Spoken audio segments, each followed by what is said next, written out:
What's going on, Paisanos? V here, coming at you, well, with the deck profile today. I played an event at my locals. It was a special event that ran 5 rounds with a top 8 cut, and we wound up winning the event with flundereeze. Now, what I'm going to do is I'm going to show you my deck. I'm going to show you everything on my deck, and then I'm going to tell you everything else afterwards. So I just want to go through the deck first. So right off the gate, we have 3 D shifters. We have 1 Rise of the Mega Monarch, 1 Mist Valley Apex Avion, double flundereeze and Empin, 1 Barrier such as Stormwinds, flundereeze and Toucan, flundereeze and Stree. We had 3 Eaglin and 3 Rabina. The basic flundereeze kind of lineup. So there's that right there. For spells, we ran 3 of flundereeze and Advent of Adventure, 3 flundereeze maximum map, 2 flundereeze on Unexplored Wind, 1 Corbett of Grave, 3 Pod Duality, 1 Terraforming, 1 Proud Prosperity, 3 Pot of Extravagance, 3 Dark Rule No More, 2 Book of Moon. That's for all the spells. Then for traps, just flundereeze and Dreaming Town, and we also main 3 Harpy's Feather Storm. So that's all the traps and everything. We'll go over the side deck.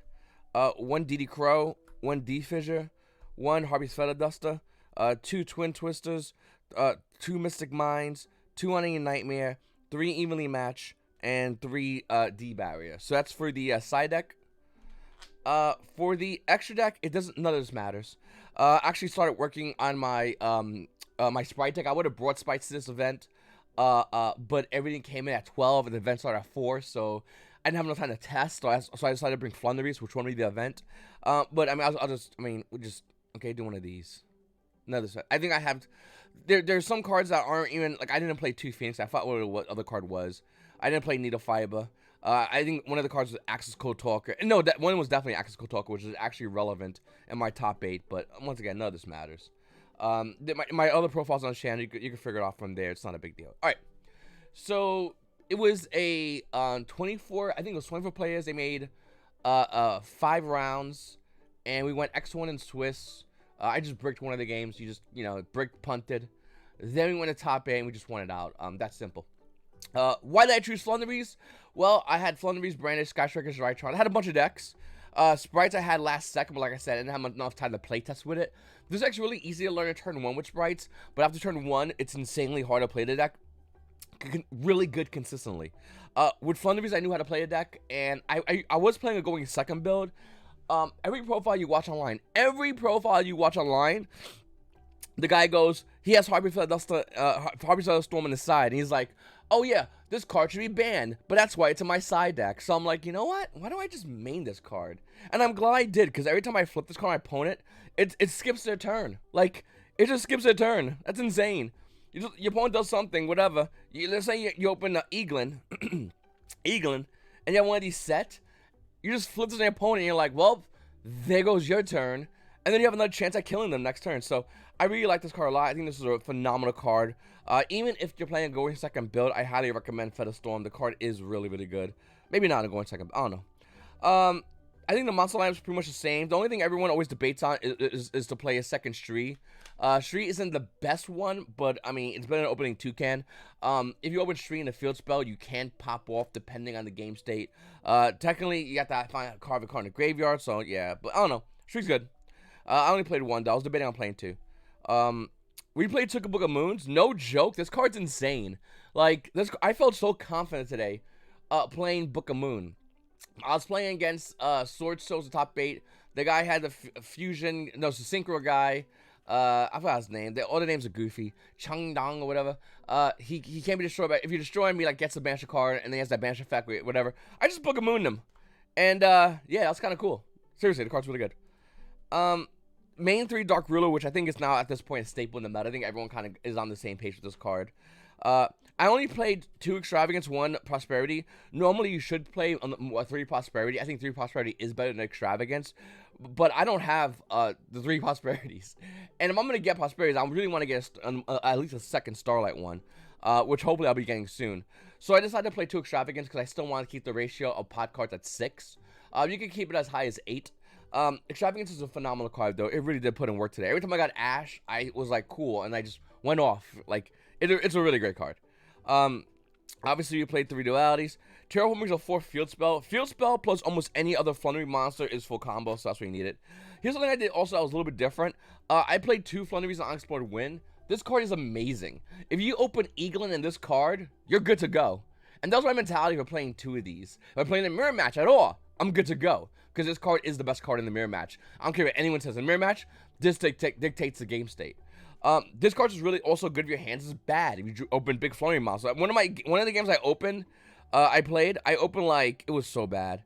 I opened like this card, 3 of these guys, and some other dank ass card. And then I was just like, I'm gonna activate it. And opponent's sitting there going, alright. And I was like, oh, I'm just gonna activate effect. And they're like, alright. And I'm like, alright, I'll reveal 2. And then I drew a Flundereeze monster and I just went off. And I went off even better because I had this on board to help break their board. So, seriously, like, this card at 2 is really good. Yeah, this card, it was great all day long. Some people might want to cut it, I don't know, but it's really good. And there's all that stuff, and I think that's okay. The main's pretty much the same. Let's talk about the side a little bit. Obviously, debuyer is still needed. Tailorments, Brandeds, Sorcerer players, you need this card. Evenly matched, I did not see that much today, but it was ideally a good card. The card's still a great card. I think it's a must-have side deck card. So I decided to run 2 on Ending Nightmare, and here's why. Because I made a video on my Market Watch not too long ago talking about the branded variants, and I said, hey, listen, these variants are an issue.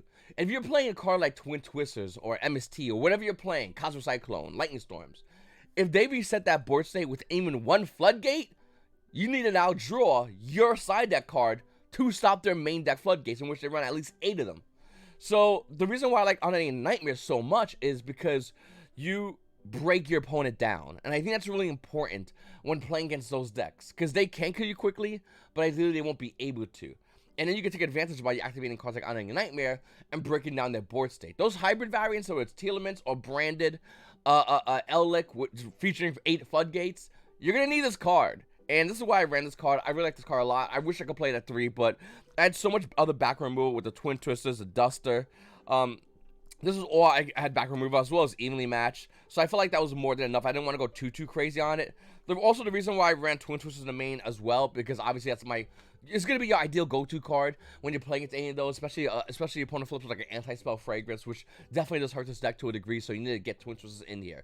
Not MST, which is not bad, not Cosmic Cyclone, which I think is bad, but Twin Twisters. Yes, you have to give a card in your hand, but if you get rid of anti-spell plus another card, that just puts you better off in the game state, especially if one of the cards in your hand that you have left is a Robina.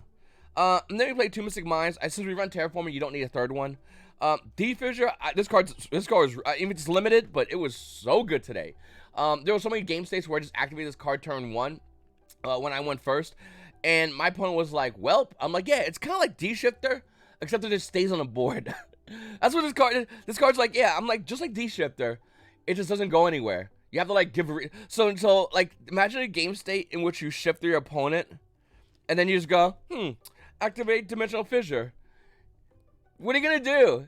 It's like being choked and punched in the balls. No one likes that. So I decided to side DD Crow. Some builds are starting to slowly main DD Crow. I understand why.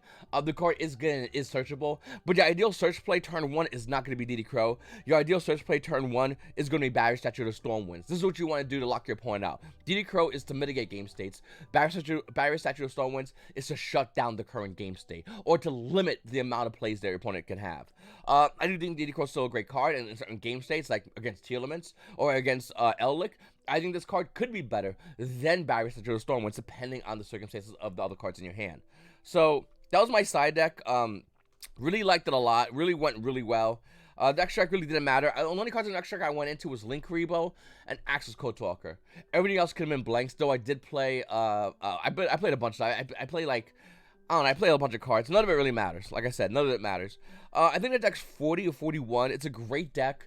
Flundereeze can still participate against all the decks that are meta right now. You're looking at regional lists, you're seeing it happen. You're looking at all kinds of lists. Flundereeze is still just going there and beating people because nobody has an answer to everything. I've gotten Dark Ruler like so many times during the event yesterday, and to be honest with you, it didn't matter. Like, I was like, alright, cool, I'm on the Dark Ruler, cool. This is still set. So, like, whatever you do, I'm gonna have a response to it, and you're not gonna like the result of that. And this is why, like, Dreaming Town is such a good card, because if you get Dark Rulered, Dreaming Town does not care.